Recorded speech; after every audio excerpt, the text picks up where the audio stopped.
Knicks coach drama. Boy, there's been some buzzing. Boy, there's been some tidbits and some things being talked about. Okay. Sources are saying stuff. Well, what are they saying? I don't know. It just seems that Knicks team was a lot more dysfunctional than I think. I heard hints, I heard rumors, but man, it feels a little Game of Thronesy over there.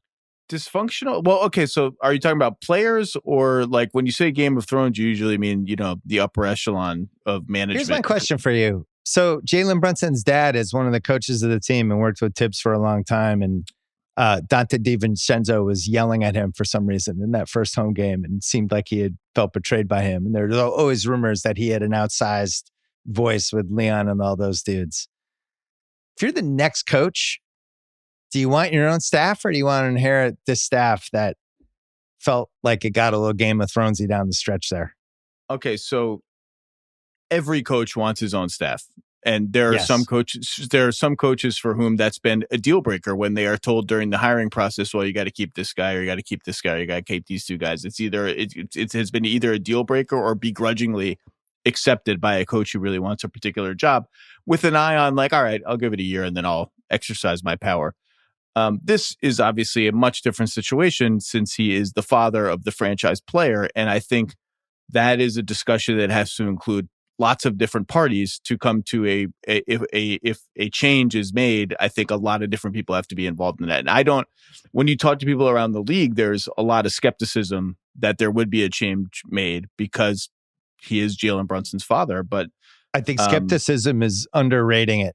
I think people think he will be on the bench. Yeah, that's kind of what I meant. Yeah. But dysfunctional is like, it's a strong word.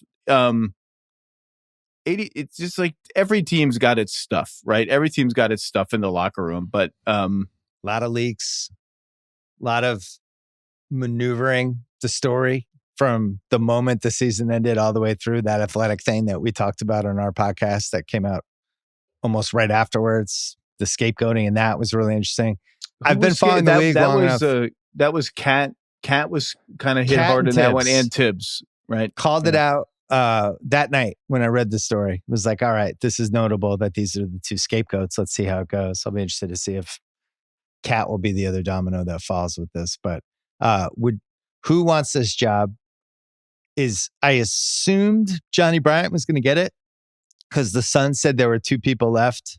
Him, the guy who got the job. Jordan Ott. Give Jordan Ott some love. Who apparently is married to somebody named Jordan. Did you hear this? I did not. I have not. They're both named Jordan. Interesting couple. Marital. That's what I heard. I don't know if that's true. Wow. But so Johnny Bryant. Podcast. How many names? How many names could you do that with? Okay, not many. Have the same. Yeah. Right. It would have to be like Jordan, Kelly. Yeah, Kelly's a good one. Anyway, Alex. Casey. Yeah, Alex is a good one.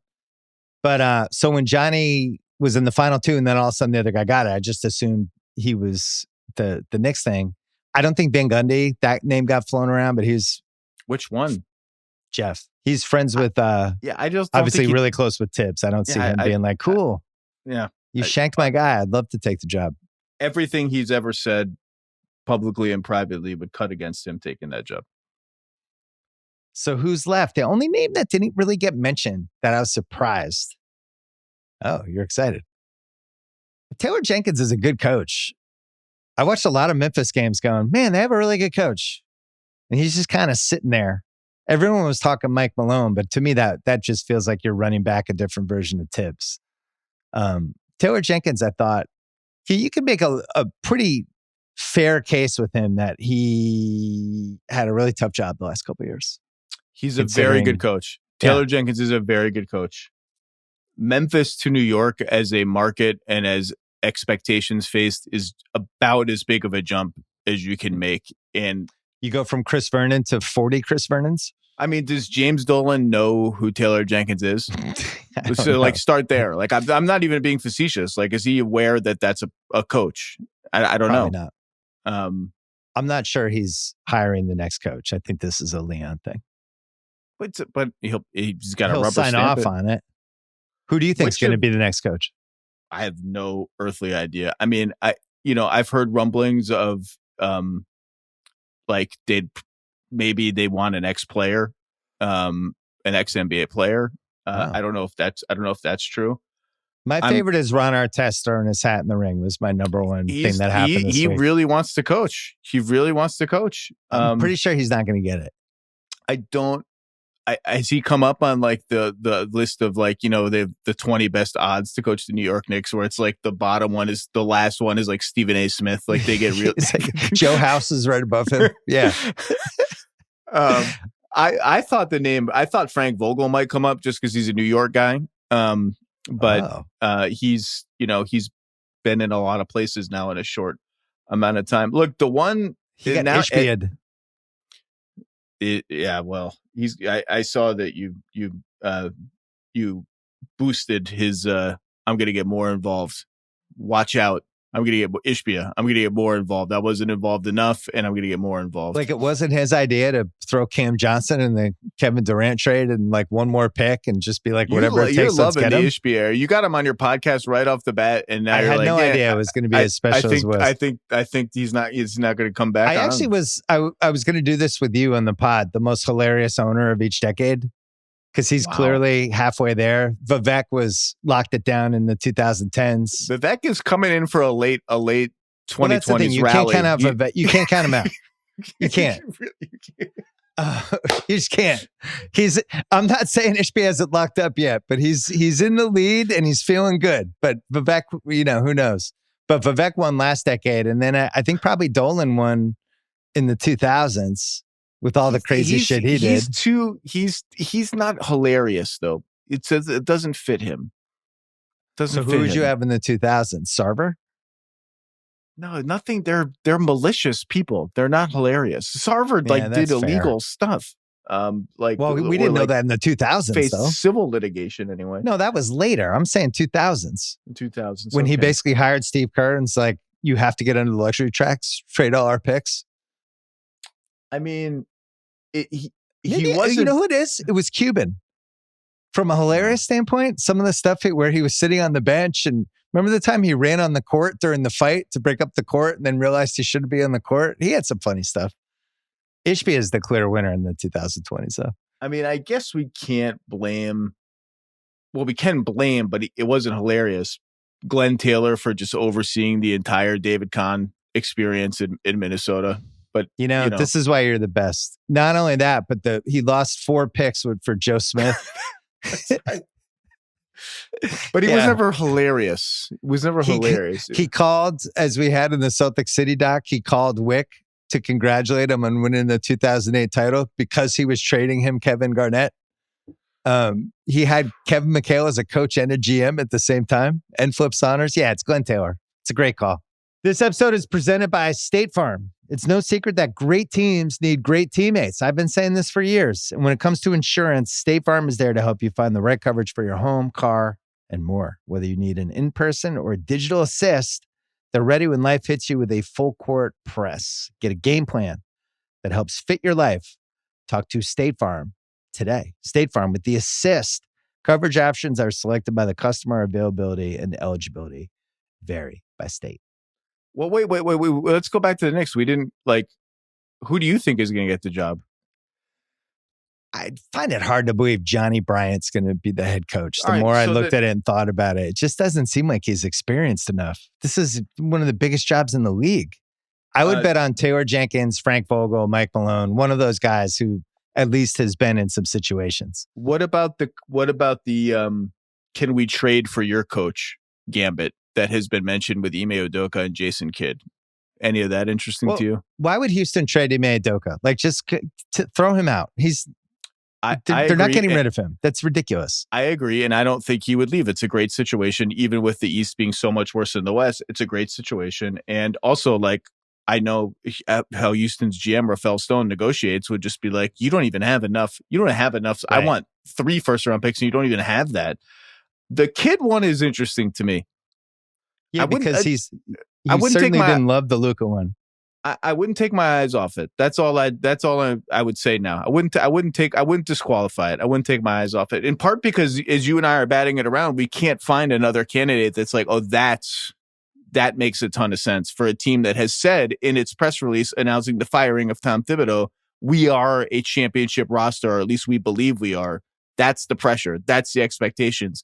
That's why it's hard to imagine a first-time head coach walking into that job. I apologize to the friend who sent me this. Oh, boy. That I can't remember their name.